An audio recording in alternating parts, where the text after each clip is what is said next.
The larger meaning of Dostoevsky's Grand Inquisitor could be unfolded into an essentially growing thought. The cabinet maker was made a magnificent cabinet, the Eastern cabinet maker, who produces many neat drawers which keep within them under a shimmering lacquer like black bamboo all the elements of reality. This is the myth of the liberal world, which, having succumbed to the notion of the commercial society under the invisible hand, as given not merely by Adam Smith, but in a detailed and literate account by Bishop George Berkeley in his Alciphron, where he has a long discourse with the defenders of Thomas Malthus and the notion of the private vices, excuse me, private vices, public virtues, I think is the formula. Um, and the general notion that a trip to, as it would seem under the Christian dispensation, a trip to the brothel means more money for industry because there will be more hosiery and hats made for the people who work in the brothel, who will have disposable income. This whole dispensation that just by allowing people to follow, as it were, their bios type inclinations in the Platonic frame, or the lower inclinations in the Christian frame, would in itself lead to a general improvement of humanity, seems still to be a myth very much at large. Um, Now, I asked the listener, in all this, how so far can we say we're doing something other than thinking? Haven't many direct realities uh, been uh, mentioned? Uh, don't we speak here of the West and mean specific places, specific locations? So, for instance, this morning, as the sun was growing pleasant, uh, the philosopher God was sitting in Strada Cafe. So that's a claim based on my Twitter tag, Philosopher God, um, taken at a profile. So the if profile and third person description uh, can be analogized. So taken in first person, I was at Strada Cafe in Berkeley, sitting on the eastern side when the sun was newly rising in the spring morning today. So when I say that, is this somehow internal? Where is it that I'm talking about? What is the object of what I'm talking about? I wasn't actually. I have some vague image in my mind, maybe sort of a profile, maybe a sharp profile image. It's just a profile image of what that cafe looks like, what that location looks like. Uh, so am I referring to that vague image when I speak about this, or Is it supposed to be that, is there some object aside from the actual thought involved here? And if so, how is it that thought can be on the same plane as it? So, for instance, if I were talking about Strata Cafe as it is right now, well, I don't have any direct vision of it. How am I even thinking of it?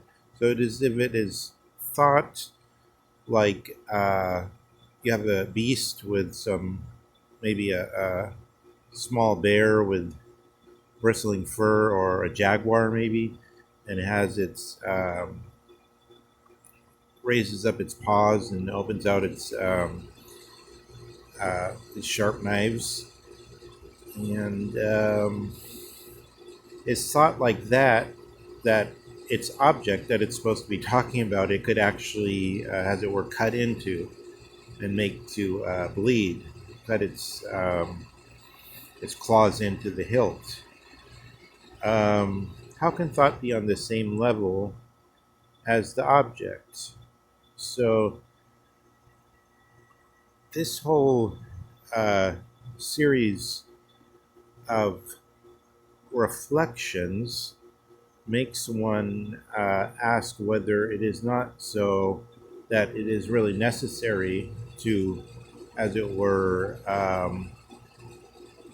dig into our apprehension of what's happening, and ask whether we might not be making a mistake in just a way that, according to the notion of Adorno and Horkheimer, there were many enlightenments, Aufklärung somehow in the plural, um, or just thinking of, I think, not of the enlightenment, not of the disenchantment and the, as it were, sobering of the Max Weber issues, of the steel-hardened Gehausen, or the steel trap, or however it should be called, um, but rather of Socrates in the. So I bookended this with thinking of the Battle of Arginusa. The Battle of Arginusa, people thought, quote unquote, thought. What is thought? That's the problem here. How does thought somehow on a different level than what it claims to be thinking about, which are actual locations, which are actual things that just happened, which are images, which are somehow, it's very curious how thought can be distinguished from uh, non-thought. So the Battle of Arginusa issue was that the Athenians, I mentioned this, of course, in previous recordings, the Athenians we're talking about 410 BC or so, something around there, were convinced that if, uh, as I believe it was also so with many, if not even still so with many of the nations, of the American nations, the original American people, they were convinced that if a body should be not treated properly in its burial process, then the suke, or the soul, would be uh, in a state of rage, Zorn, uh, and it would take vengeance, or however it should be said. I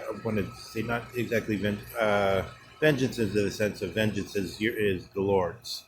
Um, so righteous, something very high. It would take out its cosmic rage, let's say, on the Athenians. So what happened was their generals won a battle uh, by leaving some bodies to float away into the ocean, into the Mediterranean. Um, they won the battle, um, but they did not collect those bodies. And these are dead people. These are not that they let people drown, but they were already dead. They just didn't collect the bodies in the way that was proper to do. So, um, what is thought? The people thought that was wrong. So if we cannot distinguish very easily thought from something other than thought, uh, it's difficult to say uh, such and such is wrong because there's no causal connection to, in the sense that causal became a theme post Francis Bacon, post the age of Rabelais, as Lucian the Brave argues. Um, in other words, we take an alien standard, a certain notion of causality we have, and say this notion of causality doesn't fit with what they believed, therefore they're inferior, therefore their thought, therefore the constitution of their world is to be subordinated, to be um, uh, subjugated to an ethic of adjustment. They must come to our level. They must respond to their superiors and learn. So this is just a little reflection in the midst of this civilizational conflict between the Slavic people who attempt to create a zone where they do not have to respond to alien influences constantly, and the same for the Western zone and for California, for instance, not to want to have to respond to um, that which is not uh, proper to it.